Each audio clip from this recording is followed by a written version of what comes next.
Hello dear aspirant, welcome back to Learn Shohi.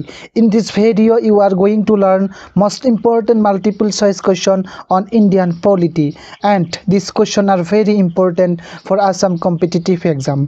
And if you are an aspirant of Assam competitive exam, you can watch this video till the end. So to the first question you can see, which is the oldest high court in India? ভাৰতৰ আটাইতকৈ পুৰণি উচ্চ ন্যায়ালয় কোনখন?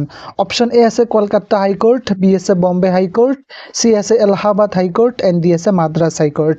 Option কেইটাৰ ভিতৰত ইয়াৰ correct অপশনটো হ'ব option A. Option A হ'ব কলকাতা হাই কোর্ট। ভাৰতৰ আটাইতকৈ পুৰণি উচ্চ ন্যায়ালয়খন হৈছে কলকাতা হাই কোৰ্ট, আৰু ইয়াৰ স্থাপন হৈছিল 1862 চনৰ 1 জুলাই তাৰিখে, মনত ৰাখিব। Next question you can see, which article of the Indian Constitution deals with the right to equality? ভাৰতীয় সংবিধানৰ কোনটো অনুচ্ছেদে সমতাৰ অধিকাৰৰ বিষয়ে আলোচনা কৰিছে? অপশন কেইটাৰ ভিতৰত ইয়াৰ কাৰেক্ট অপশনটো হ'ব অপশন সি। অপশন সি হ'ব আৰ্টিকল 14। ভাৰতীয় সংবিধানৰ 14 নং অনুচ্ছেদে সমতাৰ অধিকাৰৰ বিষয়ে আলোচনা কৰিছে, মনত ৰাখিব। Next question you can see, how many members are there in the Rajya Sabha? ৰাজ্যসভাত কিমান সদস্য আছে? অপশন এ আছে 245, বি আছে 550, and C আছে 250, and D আছে 545। অপশন কেইটাৰ ভিতৰত ইয়াৰ কাৰেক্ট অপশনটো হ'ব অপশন সি। অপশন সি হ'ব 250। ৰাজ্যসভাত মুঠ সদস্যৰ সংখ্যা হৈছে 250। In addition you should remember this যে ৰাজ্যসভাৰ সদস্যৰ সংখ্যা হৈছে 250, আৰু ইয়াৰে 12 জনক ৰাষ্ট্ৰপতিয়ে মনোনীত কৰে, আৰু বাকী 238 জনক ৰাজ্যবোৰৰ বিধানসভাৰ সদস্যসকলে নিৰ্বাচিত কৰে। এইখিনি মনত ৰাখিব। Next question you can see, who was the first vice president of India? ভাৰতৰ প্ৰথম উপ ৰাষ্ট্ৰপতি কোন আছিল? অপশন এ আছে ডক্টৰ সৰ্বপল্লী ৰাধাকৃষ্ণন, বি আছে ডক্টৰ ৰাজেন্দ্ৰ প্ৰসাদ, চি আছে বল্লভভাই পেটেল, এণ্ড ডি আছে doctor B R Ambedkar. Option কেইটাৰ ভিতৰত ইয়াৰ কাৰেক্ট অপশনটো হ'ব অপশন এ। অপশন এ হ'ব ডক্টৰ সৰ্বপল্লী ৰাধাকৃষ্ণন। ভাৰতৰ প্ৰথম উপ ৰাষ্ট্ৰপতি আছিল ডক্টৰ সৰ্বপল্লী ৰাধাকৃষ্ণন, মনত ৰাখিব। Next question you can see, who administers the oath of office to the president? ৰাষ্ট্ৰপতিৰ শপত কোনে প্ৰদান কৰে? অপশন এ আছে chief justice of India, B আছে স্পিকাৰ অফ লোকসভা, চি আছে প্ৰাইম মিনিষ্টাৰ, এণ্ড ডি আছে ভাইচ প্ৰেচিডেণ্ট। অপশন কেইটাৰ ভিতৰত ইয়াৰ কাৰেক্ট অপশনটো হ'ব অপশন এ। অপশন এ হ'ব চিফ জাষ্টিচ অফ ইণ্ডিয়া। ভাৰতৰ মুখ্য ন্যায়াধীশ ৰাষ্ট্ৰপতিৰ শপত প্ৰদান কৰে, ঠিক আছে? এইখিনি মনত ৰাখিব। Next question you can see, who among the following is the chairman of Rajya Sabha? তলত উল্লেখ কৰা সকলৰ ভিতৰত কোনে ৰাজ্যসভাৰ অধ্যক্ষ?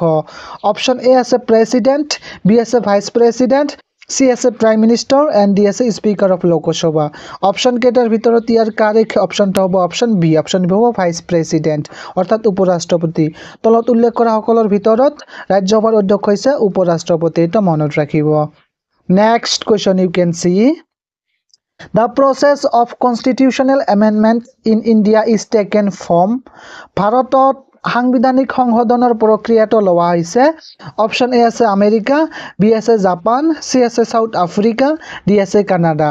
অপশন কেইটাৰ ভিতৰত ইয়াৰ কাৰেক্ট অপশনটো হ'ব অপশন চি। অপশন চি হ'ব চাউথ আফ্ৰিকা। ভাৰতত সাংবিধানিক সংশোধনৰ প্ৰক্ৰিয়াটো লোৱা হৈছে চাউথ আফ্ৰিকাৰ পৰা, ঠিক আছে? এইটো মনত ৰাখিব। It is very important question. এই কুৱেশ্যনটো বাৰে বাৰে পৰীক্ষাত ৰিপিট হোৱা দেখা যায়। Next question you can see, who acts as the chairman of নীতি আয়োগ? নীতি আয়োগৰ অধ্যক্ষ হিচাপে কোনে কাম কৰে? অপশন এ আছে চিফ মিনিষ্টাৰ, বি আছে প্ৰেচিডেণ্ট, চি আছে গভৰ্ণৰ, এণ্ড ডি আছে প্ৰাইম মিনিষ্টাৰ। অপশন কেইটাৰ ভিতৰত ইয়াৰ কাৰেক্ট অপশনটো হ'ব অপশন ডি। অপশন ডি হ'ব প্ৰাইম মিনিষ্টাৰ, অৰ্থাৎ প্ৰধানমন্ত্ৰী নীতি আয়োগৰ অধ্যক্ষ হিচাপে কাম কৰে, মনত ৰাখিব। It is very important question. In addition you should remember this full form of NITI Aayog, অৰ্থাৎ নীতি আয়োগৰ সম্পূৰ্ণ ৰূপটো হৈছে national institution for transforming India, and ইয়াৰ গঠন হৈছিল 2015 চনৰ 1 জানুৱাৰী তাৰিখে, আৰু ইয়াৰ হেডকোৱাৰ্টাৰ্ছ নতুন দিল্লীত, অৰ্থাৎ নিউ দিল্লীত অৱস্থিত। এইখিনি পইণ্ট আপোনালোকে মনত ৰাখিব, ঠিক আছে? Next question you can see, the national voters day is observed on days every year? প্ৰতি বছৰে কিমান তাৰিখে ৰাষ্ট্ৰীয় ভোটাৰ দিৱস পালন কৰা হয়? অপশন এ আছে 25 জানুৱাৰী, বি আছে 5 জুন, চি আছে 5 ছেপ্টেম্বৰ, এণ্ড ডি আছে 25 ডিচেম্বৰ। অপশন কেইটাৰ ভিতৰত ইয়াৰ কাৰেক্ট অপশনটো হ'ব অপশন এ। অপশন এ হ'ব 25 জানুৱাৰী, ঠিক আছে?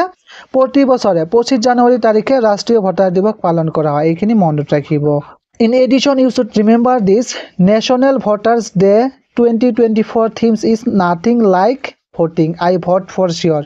কি মনত রাখিব যে ন্যাশনাল ভোটার্স ডে 2024 থিম অর্থাৎ উদ্দেশ্য হৈছে nothing like voting I vote for sure এই থিমটো মনত রাখিব এই থিমটো আহিব পাৰে Next question you can see which of the following countries has no written constitution তলৰ কোনখন দেশৰ কোনো লিখিত সংবিধান নাই অপশন এ আছে ইন্ডিয়া বি আছে ইউকে সি আছে চাইনা এন্ড ডি আছে ইউএসএ অপশন কেটাৰ ভিতৰত ইয়াৰ কারেক্ট অপশনটো হ'ব অপশন বি হ'ব ইউকে ঠিক আছে In addition you should remember this Israel Canada Saudi Arab New Zealand আদি দেশৰ কোনো লিখিত সংবিধান নাই ঠিক আছে এইখিনিও মনত ৰাখিব Next question for you. A question to answer apnaloke comment box at comment kori janabo.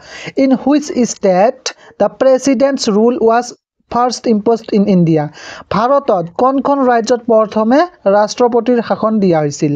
Option A ase Punjab, B ase Maharashtra, C ase Gujarat and D ase Kerala. এই অপশন কেটার ভিতৰত correct option কোনটো হয় আপোনালোকে comment বক্সত comment কৰি জনাব ঠিক আছে so thank you for watching this video keep watching keep learning